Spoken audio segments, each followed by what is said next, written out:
This story is a work of fiction, inspired by real events. Names, dates, locations, and identifying details have been changed or dramatized to protect privacy and enhance the narrative. Any resemblance to actual persons, living or dead, is purely coincidental or used fictitiously. This content is intended for entertainment and educational purposes only. It does not aim to glorify crime, promote violence, or pass judgment on real individuals. Viewer discretion is advised. Some scenes may contain mature, disturbing, or triggering content. What you are about to watch could have happened anywhere, to anyone. It's inspired by real events. Whispers of truth, buried beneath layers of fiction. We've changed the names, the dates, the locations, but the emotions, the betrayal, the fear, those are real. This story is not meant to accuse, only to reveal, to make you question, who do you really trust? If stories like this keep you thinking, long after they end, hit subscribe, smash like, and drop your theory in the comments. Now watch closely, before the truth disappears again. It started in a quiet Texas town where the nights were still, and the people minded their own. A mother and her teenage daughter lived at the edge of that town, two souls who once shared everything. But love can't always protect you from what grows in silence. Tonight, we're not telling a story of strangers. We're telling a story that could happen in any town, to any family, the kind that makes you question how far desperation can really go. Before we begin, make sure you're subscribed. Every story we tell here exposes not just crime, but the quiet tragedies that lead to it. Now, let's go back to the beginning, to when everything still looked normal.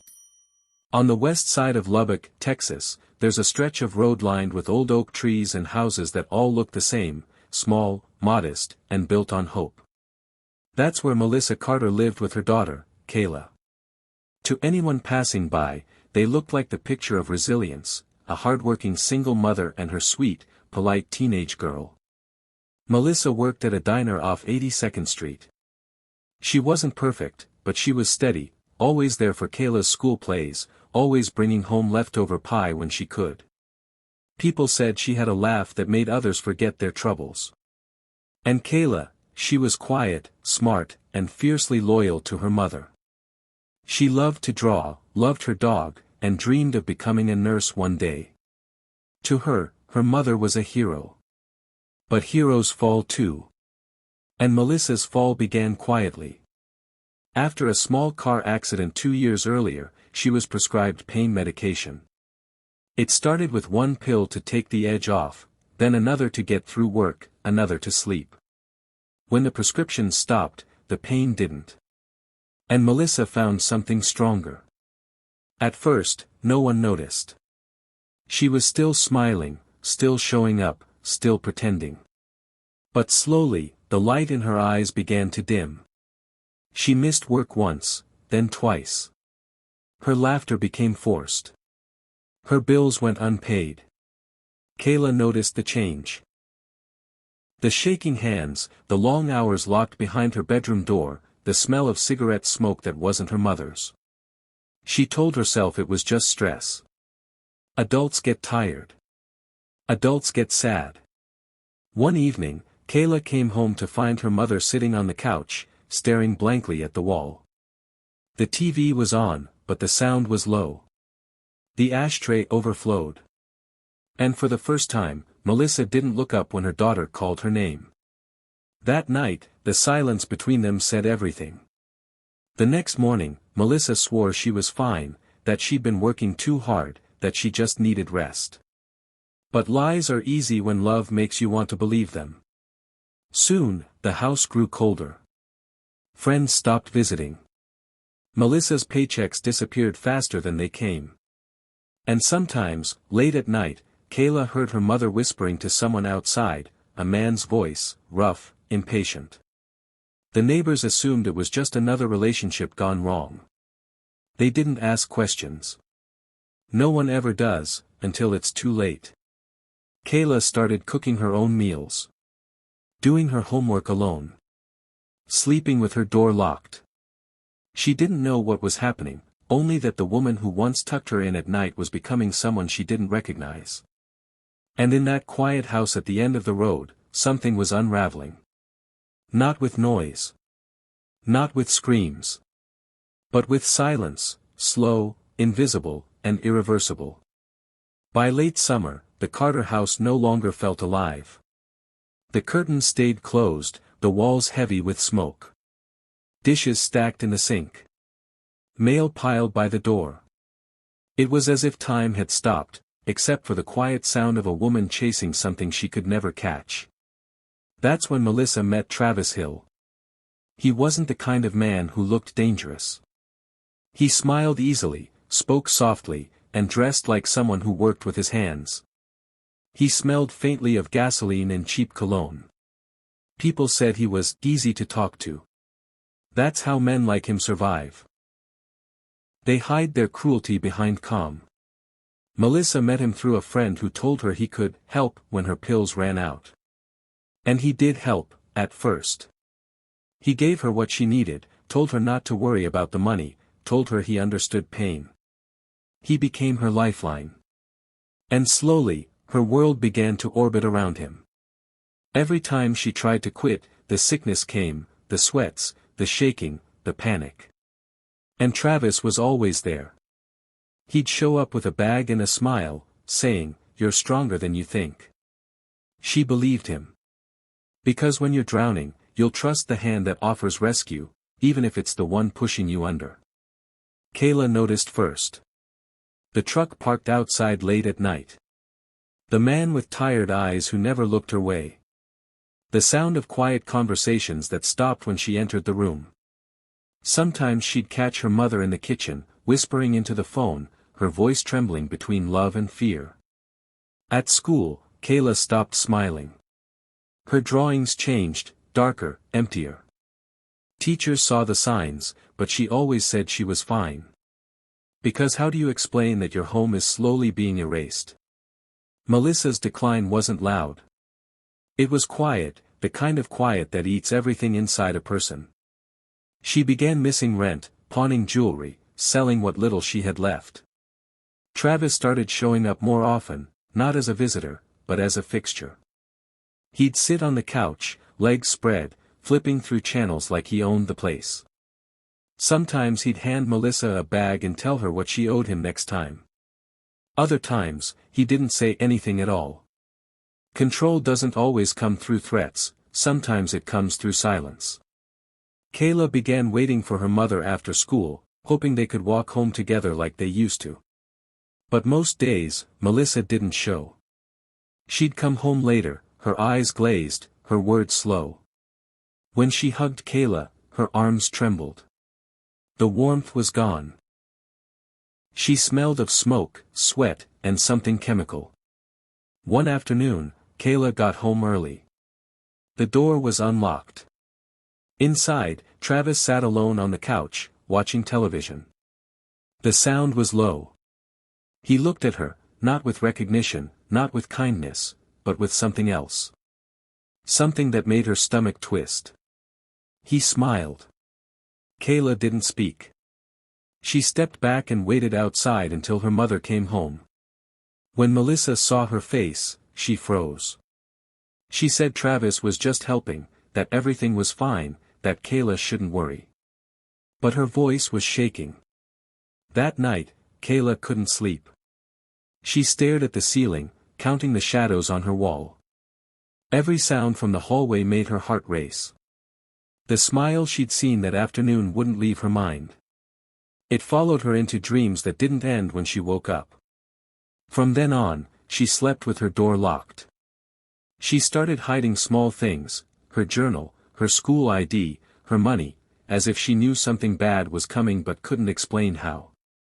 Meanwhile, Melissa was slipping further into a trap she couldn't see. Travis had her hooked, not just on heroin, but on his approval. He decided when she got her fix. He decided when she could leave the house. He decided who she talked to.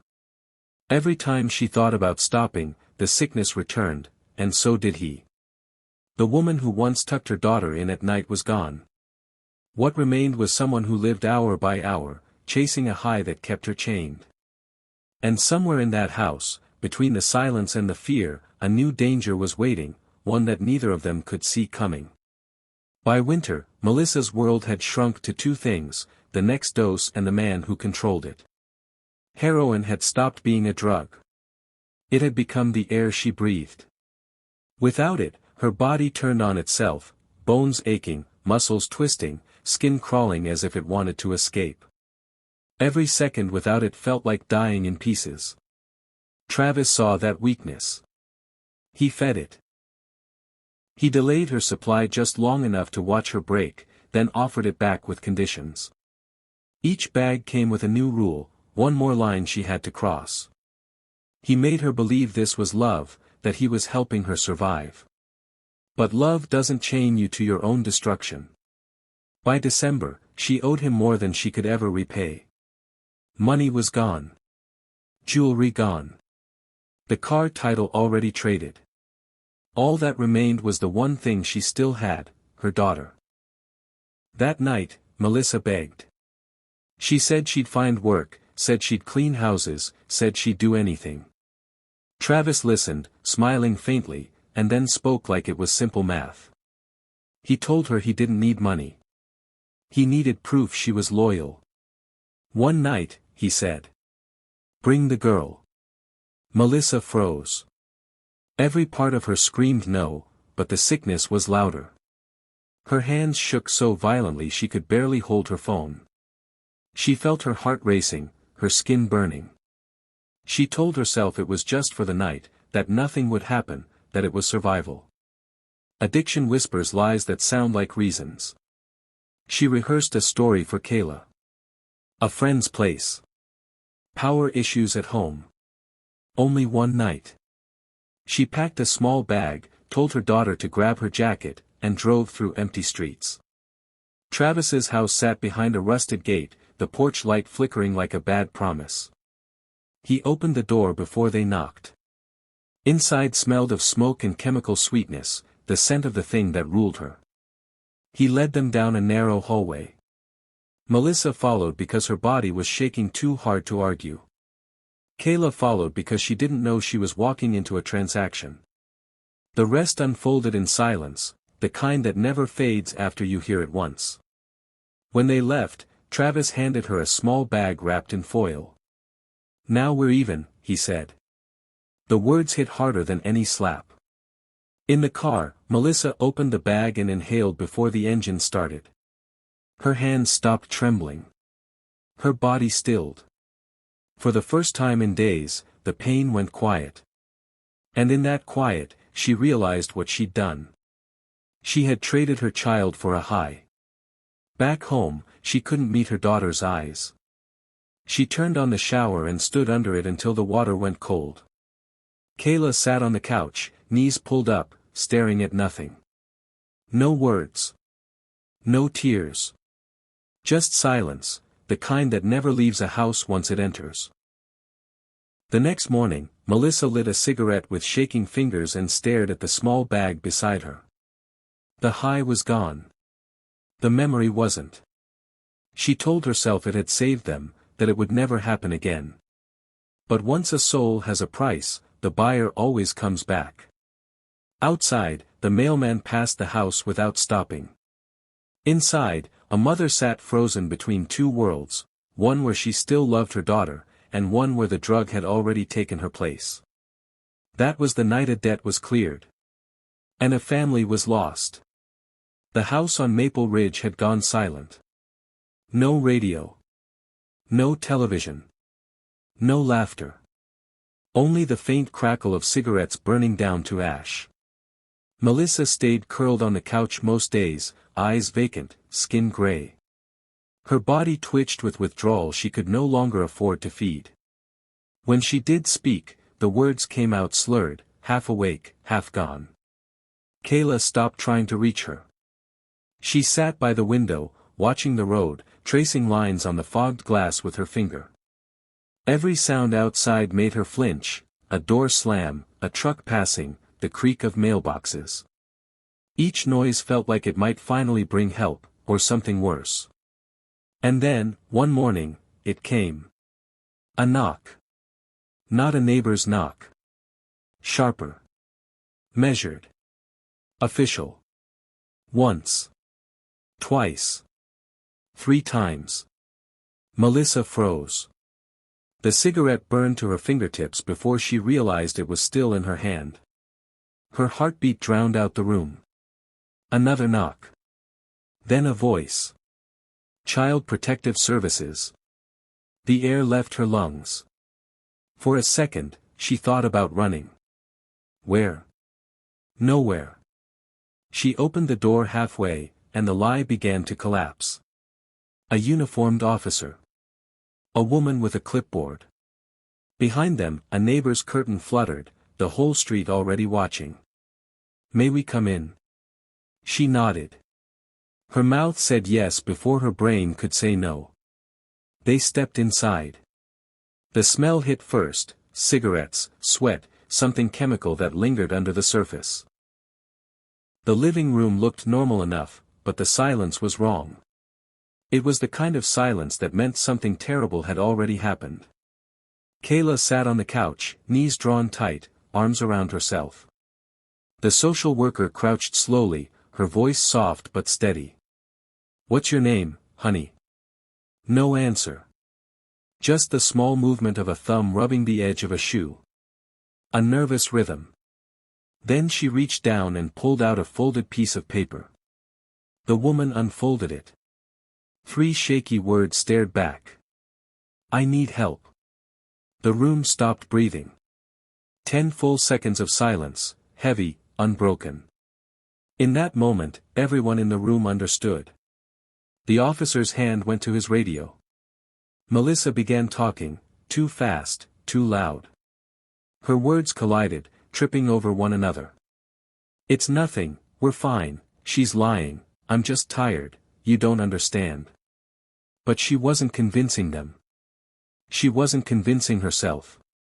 Backup arrived within minutes. Neighbors stepped out onto porches pretending not to stare. Kayla was led outside, wrapped in a gray blanket. She didn't cry. She didn't look back. Inside, officers moved quietly, methodical, deliberate. A phone on the counter vibrated. A text flashed across the screen before anyone touched it. "You owe me." They confiscated the device. Message logs told the rest. Dozens of late-night texts from Travis Hill. Timestamps aligned with the night Melissa said they'd stayed at a friend's. Location data placed her car at his address for 2 hours. Detectives went there the next morning. Travis opened the door with a half-smile, like he'd been expecting guests. The house smelled like burnt foil and fear. On the table, a lighter, a spoon, a notebook of names and numbers. One entry circled twice, Melissa C. He didn't deny anything. He just leaned back and said, almost proudly, "She came to me." Back at the station, Melissa unraveled. At first, denial. Then shaking. Then tears that came too late. She tried to explain, but every word sounded like an excuse even to her own ears. "I was sick. I didn't think it would go that far. I just needed to feel normal again." There are crimes written in blood, and others written in silence. This one was both. That afternoon, Kayla sat in a small interview room with a counselor. She didn't cry until the woman asked what she wanted most. Then she whispered, "I just want my mom back." Outside, reporters were already gathering. A headline forming before justice had even begun. Texas mother traded daughter for heroin. The community that once ignored the warning signs now wanted answers, outrage replacing apathy. But for Kayla, and for what was left of Melissa, there was nothing left to explain. Only the truth, waiting now in a courtroom. Because the silence in that house hadn't ended. It had only changed shape. It was moving to the witness stand. The night of the arrest didn't end the horror. It only moved it into evidence boxes. Every recovered message, every file, every timestamp peeled back another layer of betrayal. Detectives realized the story they'd uncovered on Maple Ridge wasn't a single night, it was a pattern. When forensic analysts restored Melissa's deleted texts, weeks of communication came back to life. Short messages. Cold. Transactional. Same favor. She'll be there. Need it tonight. The pattern told its own story. Bank withdrawals, gas receipts, and pharmacy purchases aligned with those nights. Melissa hadn't fallen once, she'd surrendered again and again.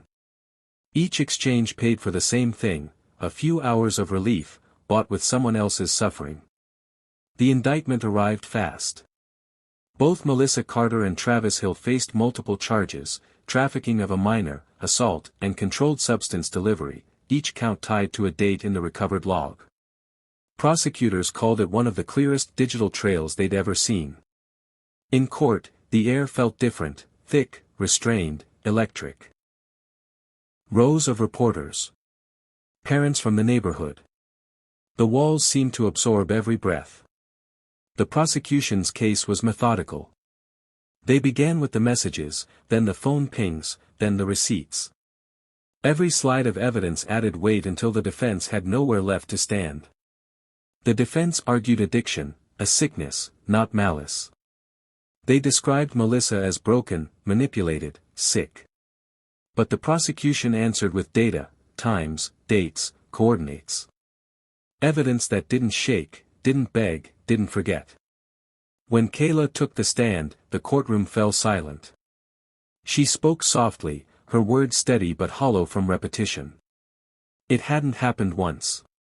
It had happened enough times that she lost count. And the line that silenced the room was the simplest one of all. I just wanted to go home, but home kept taking me back there. Jurors looked down. Even the bailiff turned away for a moment. The verdict came after 4 hours of deliberation. Travis Hill, guilty on all counts. Life imprisonment, no parole. Melissa Carter, guilty of trafficking and child endangerment. When the judge read her sentence, she didn't cry. She just stared at the table, as if she'd known this ending long before it was spoken aloud. The judge's voice stayed steady. Addiction explains how you got here. It does not excuse what you did once you arrived. 60 years. Kayla was placed with relatives out of state. Her name sealed. Her future rebuilt slowly, under protection and therapy. For investigators, the case became mandatory training. They studied how addiction can disguise exploitation until the lines between victim and perpetrator blur beyond recognition. One veteran detective later said, "In 22 years, I've never seen a child fight so quietly to survive." Outside, the crowd that once ignored the warning signs gathered for the verdict, whispering about guilt, blame, and mercy. But inside the courthouse, a single piece of evidence remained sealed in an envelope. The note found in a child's shoe, the one that had broken the silence. It no longer read like a plea. It read like a warning. The verdict echoed through the courthouse for weeks before fading into headlines that would soon be replaced by new tragedies. And when the cameras finally left, the silence returned, but it wasn't the same silence anymore. It was heavier. It carried memory. In the months after the trial, the house on Maple Ridge stood empty. The windows were boarded, the mail slot sealed shut. Neighbors said it felt like the street itself was holding its breath. Kayla began therapy at a trauma center outside Houston. For weeks, she didn't speak. Her counselor said she drew instead, black lines, no faces, no sun. Then, one afternoon, a streak of color appeared on the page. Not healing yet, but the first sign of motion. She enrolled in a new school under a different last name. The state sealed her identity and placed her with an aunt she barely knew. During therapy, she still asked about her mother, not with anger, but with confusion. Love doesn't disappear on schedule. Even when it's been betrayed, it lingers like a ghost. Melissa Carter began her sentence at the Mountain View unit in Gatesville, the same prison that holds Texas's longest-serving women. Within months, she entered drug treatment and a victim's impact class. Officers described her as quiet, compliant, but distant, as if her body was present, but her mind was still somewhere between guilt and withdrawal. In her cell, she kept no photos. Only a torn sheet of paper from a workbook, taped above her bed, 3 faint words written at the top. I need help. It wasn't confession. It wasn't redemption. It was remembrance. Outside prison walls, the case forced change. Child Protective Services rewrote its emergency procedures. Now, when a child misses school twice and the parent can't be reached, a joint welfare visit is ordered within 72 hours.